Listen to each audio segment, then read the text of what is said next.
حواسن الموبية كندا مقالا كالغاري جرات وجيتش جملة منونم أمارا فانون ومطر مرات شرع وتاجران بلالي فتن هركا مرا فرم برود بلاتي أجيتش وانسو كان نيسونا كما كان اندرور مرات شرع وتمن ويتي أمامو مرم مران مرات شرع وتمي سوكا نيساته أبن كرا غلان إدلا الدنيا هميم حواسن الموبية سودان جرات وجيتش أرميا كيستي ورانا سن بلتغنا في منوت أماران جيف ماجر بلالي فتي بلينو دوكنا إتاني دياتام oromoo nagaan hojii dileesaa hojjetatu fi jireenya isaa geggeeffatutti waraana banuun namoota nagaa hedduu ajjeesanii kaan irratti ammoo mana jireenyaa gubuun qe'eesaarraa buqqisuun itti fufeera kan jedhan hawaasni Oromoo magaalaa Kaalgaarii kun hatattamaan dhaabbachuu akka qabu hubachiisanii jiru.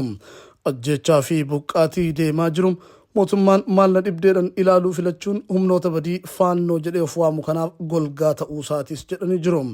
Dhaabbileen siyaasaa maqaa Oromoon ijaaramanii jiran miidiyaaleen Oromoo hundeeffaman hundum dhimma kanaaf xiyyeeffannoo kennuun jabeessanii akka irratti hojjetan hawaasni Oromoo Kaalgaarii waamicha taasisanii jiru. Hawaasni haleellaa kanaan qe'eerraa buqqa'eef deeggarsa namoomaa taasisuuf qophii ta'us ibsa baasanii beeksisanii jiru.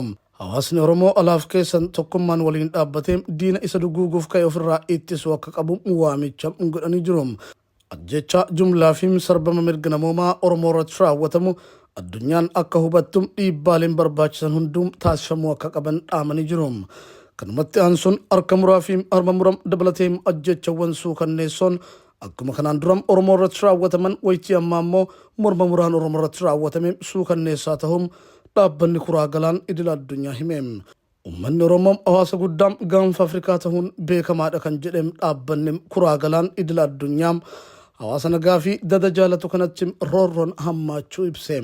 Sirni gadaa sirna dimokiraatawaa hangafa addunyaa ta'uu bira dabree walqixxummaan dhala namaatiif qabu heera uumaa fi uumamaa dhibee fi dhiibbaa malee sirna wajjin jiraachisuun hawaasa qabuutum cunqurfamaa jiras jedheera.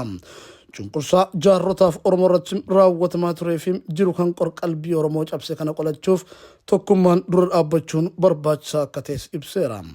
Seenaa keessatti ajjechaa jumlaa dirree baruum kan uummata Oromoo walloo irratti raawwatame ajjechaa jumlaa fi harka muraa fi harma mura aanolee fi azuulee kan Oromoo Arsii irratti raawwatame ajjechaa jumlaa jiisaa kan bordoddee Oromoo Ituu irratti raawwatame fi ajjechaa jumlaa Oromoo Afran Qal'oo fi Aaniyyaa kan Calii Calanqoo Oromoo irratti raawwatame kuraa galaan ibsa tibbana baaseen yaadachiiseera. Ajjechaa jumlaa fi morma muraan Oromoo Horroo Guduruu fi Wallagga Bahaa Kiiraamuu Amuruu Agamsaa fi iddoowwan biroo irratti raawwatame suukanneessaa ta'uu hubachuun uummanni Oromoo walii dirmachuun ofirraa qolachuu akka qabu dhaameera. Dhaabbileen hawaasummaa Oromoo, dhaabbileen amantaa Oromoo, dhaabbileen siyaasa Oromoo, dhaabbileen diinagdee Oromoo kamuu Oromummaa qofaan walitti dhufanii rakkoo karaa hundaan Oromootti deemaa jiruuf fala kaahuu danda'u akka qaban akeekeera. Kuraa galaan ibsa tibbana baaseen gochi murruqii ilmaan Oromoo irratti raawwatamaa jiru heera uumaa kan cabse ta'uu ibsuun balaaleffateera. Ajjechaa suukanneessaa raawwatame hordofuun miseensota maatii lubbuun hafanii fi qeerraa buqqaaniif eegumsi godhamee deeggarsa namummaa akka taasifamuuf humnoonni waraanaa naannicha maadheeffatan akka baafaman waamicha dhiheesseera.